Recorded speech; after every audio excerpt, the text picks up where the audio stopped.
Good afternoon Philippines, Tatak Django in the house! For today's video mga pards, magdidikit kami ngayon ng sticker ni Pare Tatak Django. Itong ididikit nga pala naming sticker mga pards ay design ni Pare Tatak Django. At ang nag-tracing mga pards ay si Pare Onyok. Habang tinatanggal nila pare yung hindi na kailangang idikit, ay inoobserbahan ko naman yung mga technique nila mga pards. Hindi na share ko pa yung kahit may parami dati. Tatak Django! Bali ganito rin pala mga pards yung dating negosyo ni Pareng Tatak Django. Kaya marunong mga pards. Pagkatapos namin lagyan ng transport tape mga pards, ay ididikit na namin ito. Dito mga pards, habang inaayos nila Pare Onyok, ay kinuha ko muna yung ruler para magandang pagkakapantay nito mga pards.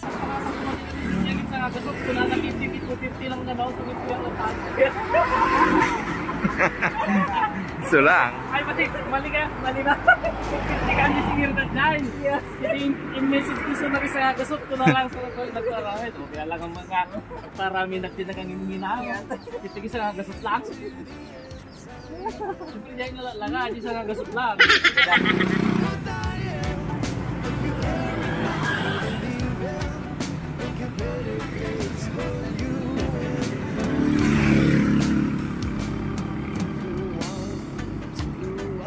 Medyo bang link na yun.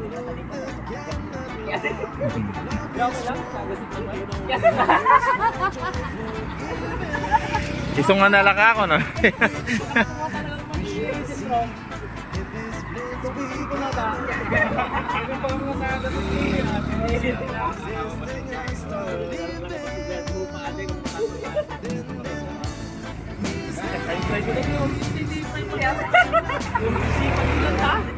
Dali na. Alam ko ba? Dali na tayo manajiban ha. Kumaran ng medyo tayo markada sa gilig. Mga guys, kasi hindi ito siguro. Si Chris na lang tara.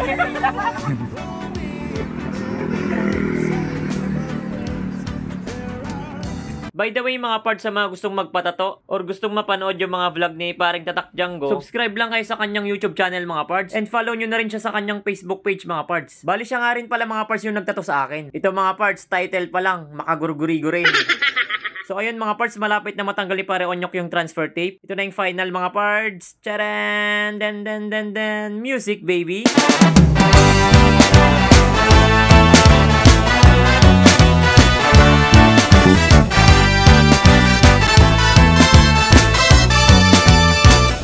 At ito na yung resulta mga pards. Hanggang dito na lang mga pards. See you on my next vlog. Bye-bye. Yeah, my life is lovely now, I'm focused on me. You said you were about to die, I guess the car is on E. But see, I ain't even tripping, cause I just chose to believe that somebody gon' come around and give me just what I need. I don't want